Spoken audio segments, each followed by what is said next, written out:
Bonjour à tous, donc aujourd'hui je vous retrouve pour une nouvelle vidéo et cette fois-ci ce sera mon point lecture, donc ce sera toutes les lectures que j'ai lues, que je suis en train de lire et mes futures lectures. Donc là en fait, en gros, j'ai vraiment trois gros romans à vous présenter et après c'est des mangas, il y en a lu énormément et j'ai dû faire une deuxième partie en fait, parce qu'il y en avait un peu trop, à peu près un peu plus de 20 mangas, voilà. Donc on va commencer tout de suite. Donc j'ai lu Les couleurs de l'espoir de Julie Kleber. Je lui ai mis comme note un 5 sur 5. J'ai adoré ma lecture du début jusqu'à la fin. C'est vraiment quelque chose de très... C'est touchant, c'est... J'ai adoré. Clairement, ça n'a pas été un coup de cœur parce qu'il me manquait quelque chose pour que... Voilà, que ça me fasse entre guillemets frissonner. Mais ça mérite amplement la note de 5 sur 5. Donc en fait, ça se passe... on va dire que ça se passe, en fait, il y a des moments où ça se passe dans le présent et ça se passe dans le passé, à la période de la ségrégation. Donc en fait, c'est l'histoire d'une dame donc, qui s'appelle Isabelle McAllister et de sa coiffeuse Doris. Donc Isabelle McAllister est une femme blanche et Doris est une femme noire. Donc au début, ils s'entendaient pas trop bien, et puis à force de se fréquenter, les années passent, et ça fait à peu près 10 ans qu'ils se connaissent. Et voilà, donc ils s'entendent très très bien. Et un jour, Isabelle, donc la grand-mère, demande à Doris de l'accompagner à un enterrement. Et Doris accepte. Et il y a une sorte de petit road trip. Et pendant ce road trip, Isabelle raconte un peu le passé qu'elle a eu à Doris par rapport à son amour qu'elle a eu avec, enfin, son amour interdit qu'elle a eu avec un certain Robert, qui est un noir en fait et qui faisait partie de sa famille. Il faisait pas partie de sa famille, mais c'était la mère de Robert était la bonne de ses parents en fait, voilà. Et ils ont eu cette histoire, elle raconte ça à Doris et voilà, on sent que ça va pas bien se passer cette histoire, qu'il y aura quelqu'un qui, voilà, ça va, voilà, ça va se terminer pas très bien. Mais qu'est-ce que j'ai adoré. Je l'ai lu assez rapidement ce livre. J'étais vraiment portée par la plume de Julie Kluber qui te fait passer par plusieurs émotions. C'est vraiment magnifique, magnifique. Et la fin, mon Dieu, c'est déchirant, mais en même temps, c'est doux. La façon dont elle a fait ça, j'adore ce genre de fin. Franchement, j'adore ce genre de fin. J'avais un peu les larmes qui brillent, enfin les larmes, les yeux qui brillaient en fait. Et voilà, c'est vraiment une très très très belle histoire et que je recommande vraiment chaudement à lire. Ensuite, bien, cette fois-ci, c'était pas une lecture que j'avais prévue, mais clairement pas. C'est une relecture. Alors là, je vous dis clairement, je ne fais pas des relectures, mais j'ai vu une photo, celle-là, et clairement, ça m'a donné trop envie de relire. Voilà, donc j'ai relu Cress de Mérissa Meyer. Donc c'est le tome 3 des Chroniques lunaires. Donc la première fois que je l'ai lu, donc j'avais mis un 4 sur 5. Là, je l'ai relu un 4,5 sur 5. Je l'ai mais complètement adoré. Je veux dire, ça même, ça, j'ai failli mettre un 5 et ça a frôlé le coup de cœur. Mais clairement, je l'ai encore plus apprécié en fait en relisant cette histoire. Comme ça, je me suis bien remis l'histoire en tête pour qu'en plus je puisse lire le dernier tome qui est sorti, donc c'est Winter. Mais clairement, à cause de cette image, j'ai trop eu envie de relire cette histoire et je l'ai adoré, j'ai apprécié tous les personnages. Bon, celui que j'aime un peu moins, c'est Kai, parce que dans le tome 3, c'est ce que je lui reprochais en fait, c'est qu'il prenait soi-disant des décisions, ces décisions qu'il devait faire par rapport à son devoir de prince, etc. Et je trouvais que la décision qu'il a prise, mais c'était vraiment pas une très très bonne décision. Et en fait, Bon, à la fin, ça va, il se réveille un peu. Mais quelquefois, au début et au milieu du livre, quand il y a des passages où il y a Kai, franchement, il m'a vraiment énervé en fait. J'étais vraiment très frustrée parce que on sait, nous, ce qui se passe, mais lui, là, il est toujours en mode, tu vois, voilà, c'est mon devoir, etc. Blablabla. Et ça m'a agacé. J'ai adoré Cress, qui est vraiment mes chou et Thorn, qui est, voilà, Lou aussi, on retrouve Lou et un peu Scarlett, mais bon, par rapport à ce qui se passe, voilà. Et bien sûr, vers la fin, on a un peu l'histoire, on rencontre enfin Winter. Et my god, le quatrième tome, c'est ça, m'a l'air, mais ça va être je sais pas comment ça va se terminer, peut-être en apothéose, mais j'ai trop hâte de lire. On sent qu'il va se passer franchement, un grand changement, voilà. Et franchement, je l'ai adoré, donc je pense que Cette série est vraiment l'une des meilleures de young adulte que j'aime, franchement que j'aime énormément. Ensuite, j'ai lu L'amour rangé de Alexandra Lannoy, donc c'est édition Anyway Édition. Donc j'ai eu ce livre. En fait, c'est l'auteur qui m'a contacté pour que je puisse lire son livre. Donc j'ai mis un 3 sur 5 comme livre. C'est une romance. Mais voilà, en fait, j'ai bien aimé. Mais franchement, il me manquait quelque chose parce que j'avais pas l'impression que c'était. Comment dire, il y avait quelque chose qui manquait, voilà, pour que, voilà, que je m'attache au personnage, que je m'attache à l'histoire, etc. Ce que j'ai bien aimé, c'est que voilà, il y a l'univers de la musique, donc c'est vraiment très très bien. Mais voilà, en fait, c'est bien, mais sans plus, parce qu'il manque vraiment quelque chose. L'écriture de l'auteur est bien, mais voilà, c'est ça qui me manque. Il manque quelque chose, une sorte de fluidité. Et j'ai trouvé que, voilà, c'est un peu trop, enfin, je sais pas si vous allez bien voir, mais je trouve que voilà, on a l'impression que c'est tout est un peu j'ai l'impression qu'il n'y a rien d'espacé en fait, enfin, donc voilà, il y a beaucoup aussi comment dire, il y a des choses en fait qui sont un peu trop longues, des détails qui ne servent un peu à rien, je trouve, à l'histoire, qui rapportent rien en fait à l'histoire. Et voilà, donc en fait c'est l'histoire de Stéphanie. Donc voilà, c'est de Stéphanie qui écrit des musiques, enfin qui écrit des musiques, produit des chansons, etc. Et elle va avoir un coup de cœur, un véritable coup de cœur sur James. Mais James, en fait, il est homosexuel, voilà.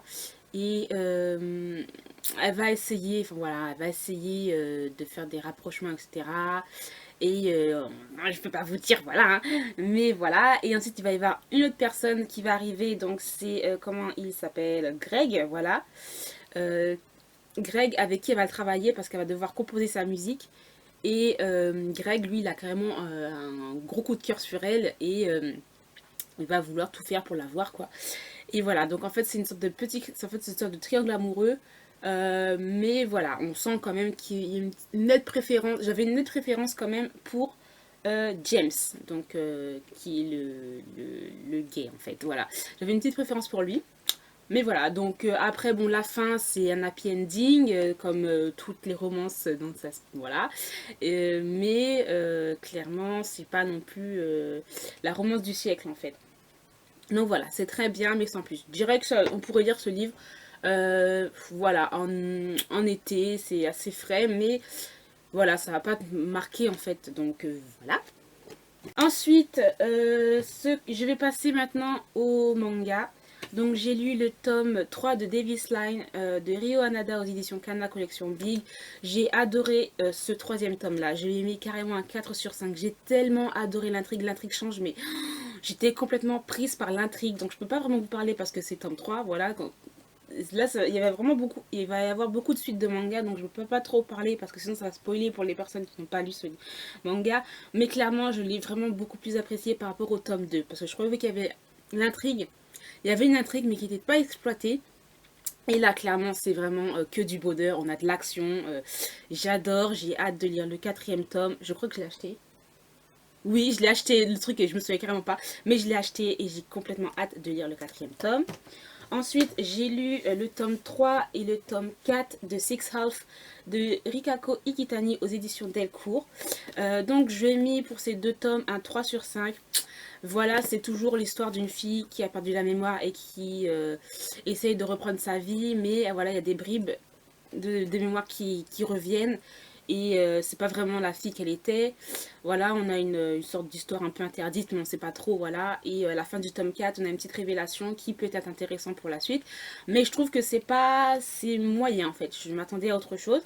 Donc voilà, je vais continuer comme cette série pour voir ce que donne la suite, quoi. Ensuite, j'ai lu Tsubaki Love, le tome 2 et le tome 3 de Kanan Minami. Donc ça, c'est édition Panini. J'ai adoré le tome 3 et le tome 2 et le tome 3. Donc un 4 sur 5 aussi. Franchement, j'adore ce genre de shoujo. C'est vraiment exactement ça. Je suis à fond dedans. J'adore les dessins. Voilà, il y a une sorte de petite quand même tension quand même sexuelle, je trouve, par rapport au dessin, etc. Bref, j'adore. Voilà, par exemple. Voilà, donc j'ai hâte de lire la suite. Mais bon, il faut d'abord que je me trouve le tome 4. Voilà. parce que je ne trouve pas le tome 4. Donc je crois que j'ai le tome 6, 8, un truc dans le genre, mais il faut que j'ai le tome 4. Je sais pas où je pourrais le trouver parce que voilà, j'ai essayé de chercher, mais c'est vraiment en rupture de stock. Alors je pense que je vais peut-être m'acheter le volume 2. Donc c'est un volume avec 2 mangas dedans. Donc on va voir ça. Vraiment très très bien, j'adore, j'adore, j'adore, j'adore. Ensuite, j'ai lu Yona, Princesse de l'Aube, le tome 2. Donc je l'ai adoré. Le premier tome, je vous avais dit bof. Clairement bof, mais là, oh my god, comment j'adore, j'ai trop hâte de lire la suite, c'est trop trop trop bien. Alors là, clairement, j'ai trop envie de lire la suite, j'étais vraiment prise par l'intrigue, etc. Ah non, mais c'était vraiment trop trop trop bien, excellent. Et la fin, oh my god, voilà quoi, j'ai envie de dire. Donc voilà, en fait, j'étais vraiment tellement prise par l'intrigue que ça me fait penser à un manga ou un anime que j'avais vu il y a pas mal de temps. Donc c'est celui-là. Mais voilà, ça m'a trop fait penser à ça et j'étais vraiment trop à fond dedans. À ce qui paraît, la suite est encore meilleure, donc voilà. Ensuite, j'ai lu le tome 2 de L'intimité de Marie de Shuzo Oshimi. Donc là, j'ai adoré aussi un 4 sur 5. J'ai passé mais un super bon moment. Voilà, donc là, c'est toujours le gars, donc je ne sais plus comment il s'appelle. Donc Isao qui est enfermé dans le corps de cette jeune fille. Donc Isao c'est un jeune homme qui est enfermé dans le corps de cette jeune fille. Donc voilà. Là on apprend qu'en fait Marie connaissait, enfin Marie c'est elle qui connaissait le jeune homme. Donc voilà, on cherche toujours Marie, où est Marie, voilà. Donc j'ai lu le tome 3 et 4, donc je les présenterai plus tard. Et voilà, j'adore, ça devient un peu plus, franchement, je trouve que dans les... Bon, je parlerai pas de ça parce que j'ai pas fait des autres vidéos, voilà. Mais sinon, c'est quand même pour un public averti, clairement. Ensuite, j'ai lu Tel que tu es, le tome 3 de Kaname Hirama. Donc là, c'est édition Kana, j'ai adoré un 4 sur 5 aussi. Là, j'ai complètement adoré. Donc là, on a cette jeune fille en fait ronde, voilà, qui sort avec ce gars, mais lui il adore ce genre de personnes rondes. Bon, le gars c'est un peu un fétichiste, voilà. Il aime trop la malaxer, voilà, comme si c'était une boule relaxante. Voilà, tu vois le truc déjà. Mais sinon là dans le tome 3, clairement j'ai adoré. Il va y avoir la fille là, je ne sais plus comment elle s'appelle. Tsugumi, voilà.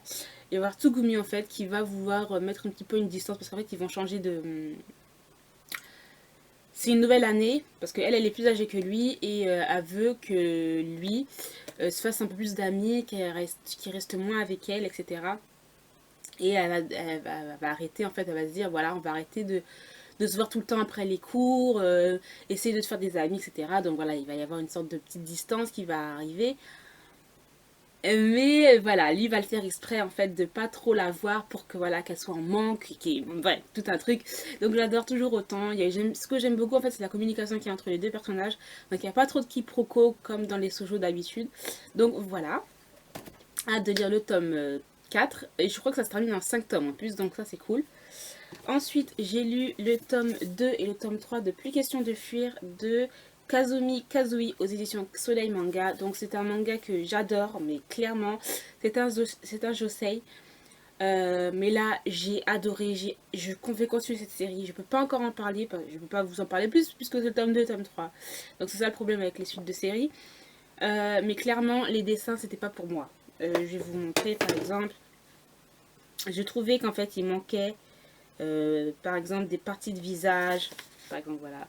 Par exemple, moi, je sais pas si vous allez bien voir, hein, mais qui manquait par exemple des parties de visage, etc. Et je suivais pas trop. Mais j'adore clairement quoi. Ça se passe dans un bureau ou dans un bureau, mais plus axé sur les créations de publicité, etc. Et voilà, on a cette fille qui craque pour son patron, mais le patron, il a une attirance pour lui, mais on sait qu'il a un passé sombre. Donc voilà, il veut pas continuer cette relation avec elle, juste professionnelle. Mais on sent qu'il y a toujours un truc. Bref, j'adore, j'adore, j'adore. Et j'ai continué cette série. Et ensuite, j'ai lu Dark Sweet Nightmare de Tomo Umi aux éditions Soleil Manga. Donc là, j'ai mis une note de 3 sur 5. Je m'attendais à trop chose en fait. Donc, il y a... c'est un peu du style romance érotique avec un peu de avec la fantaisie. Donc en fait c'est l'histoire de cette fille, donc je ne sais même plus comment elle s'appelle, Shizuru. Donc c'est l'histoire de Shizuru en fait qui connaissait lui qui s'appelle, je ne sais plus, bref, on va dire que lui c'est le maître voilà, de la maison. Quand ils étaient petits, elle a dû partir parce que ses parents sont morts, donc elle a dû aller vivre chez sa tante. Et quelques années plus tard, elle revient chez le maître, on va dire, pour s'occuper de lui, etc. Comme sa famille faisait pour voilà. C'est tout une tradition, blablabla, bref, voilà. Et en fait, compte, le gars, il est complètement. Il est un peu quand même. Un peu siphonné parce que ce qui m'était marrant dans ce manga, je trouve, c'est qu'il collectionnait tout ce qu'elle avait, donc depuis qu'elle était petite jusqu'à maintenant il collectionne tout ce qu'elle a. Donc la première brosse qu'elle a eue, la première soutien-gorge qu'elle a eue, la première lingerie qu'elle a eue, tout un truc comme ça, voilà. Les dessins, bon, j'aime bien, mais bon, après, c'est vrai que c'est... Clairement, c'est pour un public averti aussi. Mais voilà, c'est un peu les yeux qui sont un petit peu trop voilà, grands, un peu trop brillants, un peu trop les cils un peu trop longs. Vous voyez, le style un peu Heidi ou les trucs comme ça. Là, par exemple, regardez ce genre de yeux, voilà, comme ça.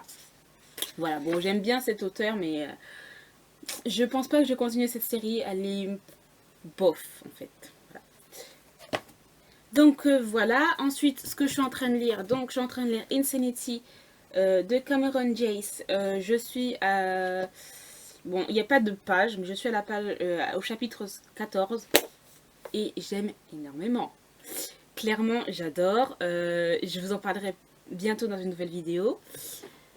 Et la prochaine lecture que je lirai, donc c'est le livre perdu des sortilèges de Deborah Harkness. Donc j'ai vraiment hâte de commencer ce livre.